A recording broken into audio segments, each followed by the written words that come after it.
everyone, it's Aisling. Welcome back to my channel. I tried to replicate the way that I look in this video as best as I possibly can because it's filmed on 2 separate days. I went to edit my previous video and realised at the beginning was cut out, and it happened to me on 2 separate occasions. It's just really annoying. My curler's turned on there.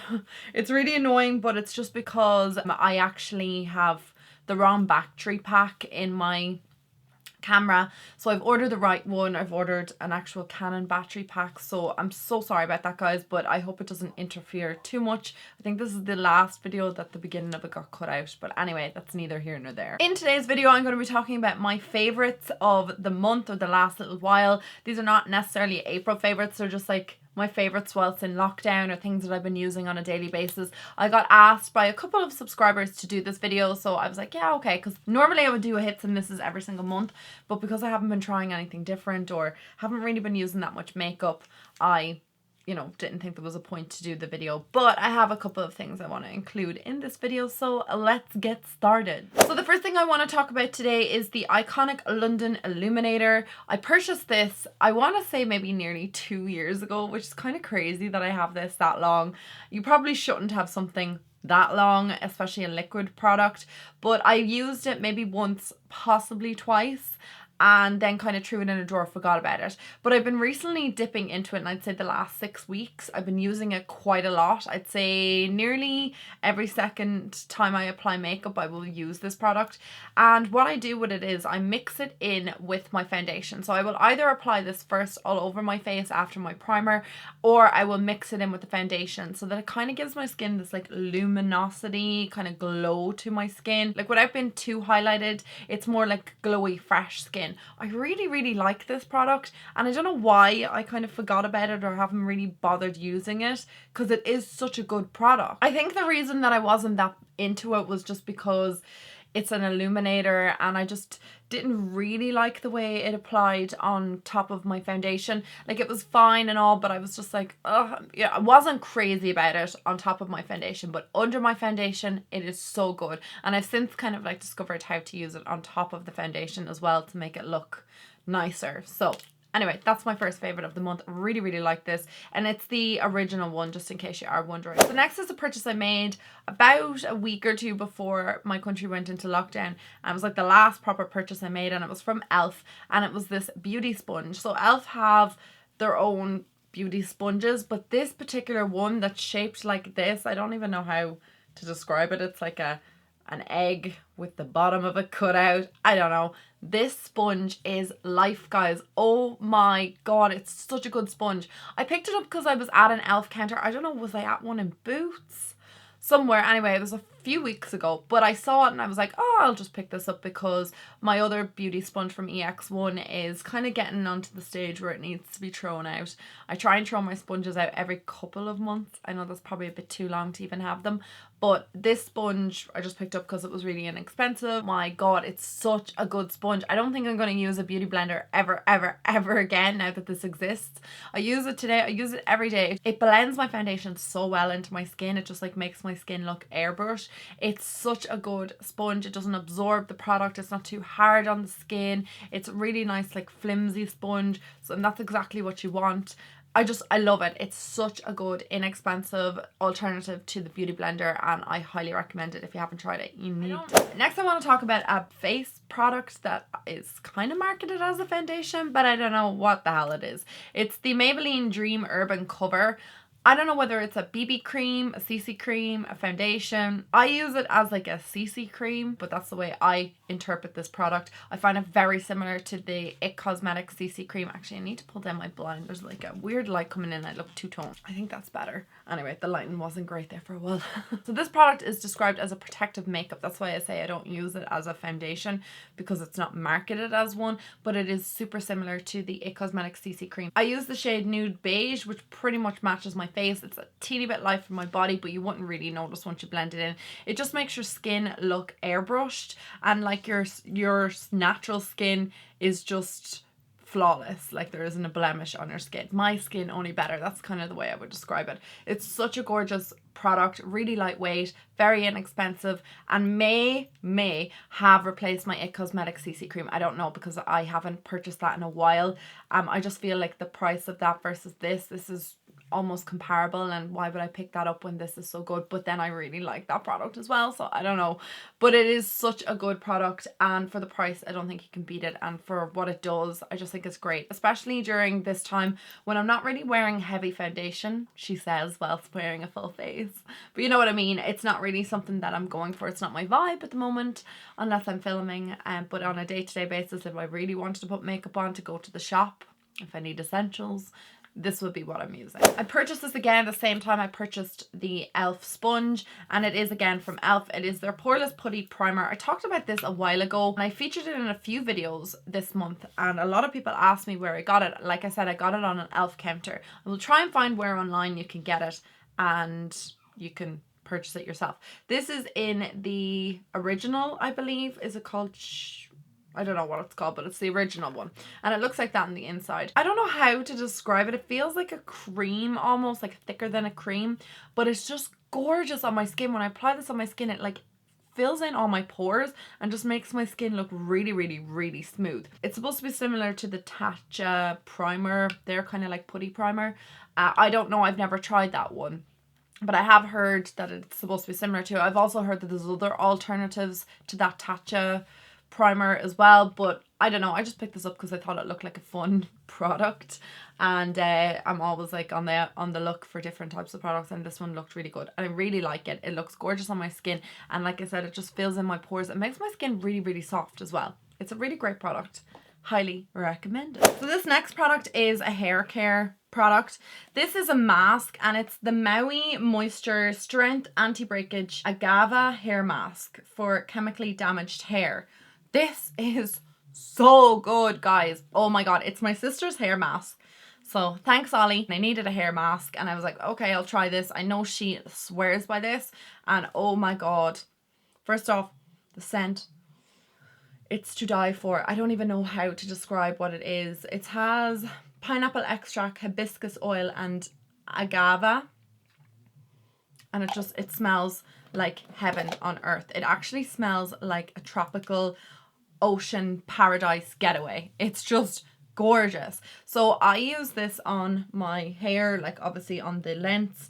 And what I do is I have a shower, wash my hair, and then I will apply the mask, and then I will wash it out, obviously. Or I could do the second option, which is sleep in this mask overnight and then wash it out the next morning and then do my shampoo and conditioner like normal. It is such a great mask. I highly recommend it. I really think it's great. And I don't know where she purchased this, but I'm going to try and find out, and I'm going to link it down below for you guys, because everybody needs this. I must text her actually and find out where she got it, because I need to get another one, because I feel like by the end of lockdown I'll have gone through this whole thing and Ollie will come back to the house and be like, where's my hair mask? Well, sisters, sharing is caring after all. Next product is an oldie but a goodie, and I have it on my chest right here today and across the top of my forehead, and it is MAC's Global Glow. It looks like this. It's a highlighter / bronzing product for me, because it's obviously like a deep shade and it's much darker, or much too dark for me as a highlight, but it offers a beautiful glow to the skin. Like, I don't know if you can see my chest, like the way it's kind of glowy. It's all down to this product. I have been using it non-stop this month. I just feel like for a little bit of glow on the chest, it's just beautiful, and then to mix in with my bronzer across my forehead, it just gives my skin this natural like bronzy glow. I love it so much. Like I said, I've only been using certain products because obviously I haven't really been like going full beat makeup just to lounge around in the sitting room, and some days I do, like today, but it's really great for day to day, and I just like it over a tan. I love it, in fact. Next up is self tanner. I haven't talked about self tanner in so long. I talk a lot about how I can't wear self tanner because I have eczema. It sucks. Like, I actually probably have a bit of a breakout in my arm at the moment. It's actually not too bad though, to be fair. I'm actually pretty happy, because it was super bad a couple of weeks ago, like so bad that my skin was like itching off my body, and it was just like red eczema patches everywhere and inside my elbow. If anybody suffers from eczema, you know what I'm talking about. I had it all along my hairline, and I actually had it on my scalp, which I haven't had that in years and years and years. When I was young, I used to get it on my feet as well, like the soles of my feet. It was awful. Unfortunately, I've suffered from it for my whole life. But anyway, it kind of makes me very selective when it comes to tans, because I can't wear every single tan. It breaks me out. However, the Loving Tan Deluxe Bronzing Mousse in Ultra Dark does not. It's the tan I'm wearing today. I just applied a fresh coat of tan this morning. I don't really particularly go crazy for tans because like that I don't get to wear too many of them because they break out my skin, but Loving Tan has always worked out well for me. So they sent me like a care package. I can't remember when it was. I want to say like February or January, and this was obviously in it, and I just hadn't used it in ages, and I picked it up again and I was like, oh my god, so good. I was using the Isle of Paradise for a while as well, and I like that. It's good, but it's not like overly dark on the skin. And if I want like a good tan, I want it to show up on my skin, and this one does. It looks really, really nice. It's phenomenal. It goes on really well. It's quick drying. It doesn't smell too bad. It does smell, but like it's tan, but it has a pretty pleasant scent. It goes on really well. It blends out really well. Another thing that kind of factors into how I like a tan is if it washes well and comes off well, and if it doesn't, I ain't loving it. Next up, I want to talk about a lip gloss, the e.l.f. lip gloss. This is the lip plumping gloss, and my shade is in Peach Bellini. I love this lip gloss. It's so gorgeous on my lips. It's just like the most perfect nude shade. Oh, I cannot express how gorgeous this is. I just love it. There's just something so special about it. I don't know if you can see that there. No, definitely not. It's clear, but it has like this milky pinkness to it. Like it's like so slightly milky pink. So when you put it on your lips, it just kind of acts as a clear lip gloss, but it has a tiny bit of a plumping effect to it, so it kind of makes your lips look a little bit poutier. I don't really care if it has a plumping lip effect in it or not. That's not why I love it. I love it just because of the shade and just how full it makes my lips look. It is quite sticky, but obviously it's a lip gloss. It's not as sticky as, let's say, a MAC lip gloss, but it still has a little bit of stick to it, but it's gorgeous and it lasts for ages. I love it, and really inexpensive as well. Next, I want to talk about a perfume. This is the Kayali Vanilla Perfume. I've definitely talked about this before. I know I have said for a while that I would do a perfume collection, and I still want to do that, so maybe during lockdown I'll get the chance to do that, depending on when I'm going back to work and what the story is. But anyway, I'm going to try and do that soon. But Kayali Vanilla Perfume, oh my good god, guys, this is me in a bottle. I have talked about this before. I think I featured it in last year's March favorites, and I think that's around the time when I got it.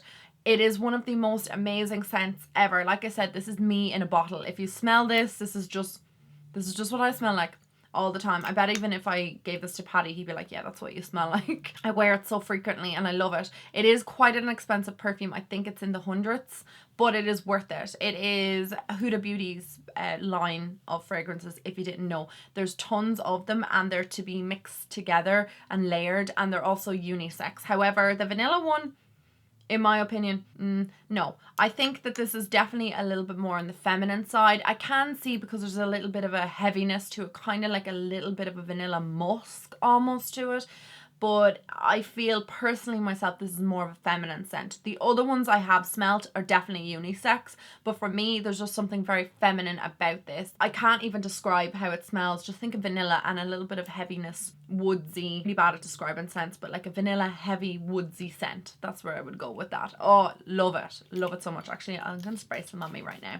I'm going out for my 2K walk, and I'm going to be smelling like Kayali. I know I've mentioned both of these products recently, but it's just been what I've been loving and using lately, and it is the Warm and Cozy scent from Victoria's Secret Pink line.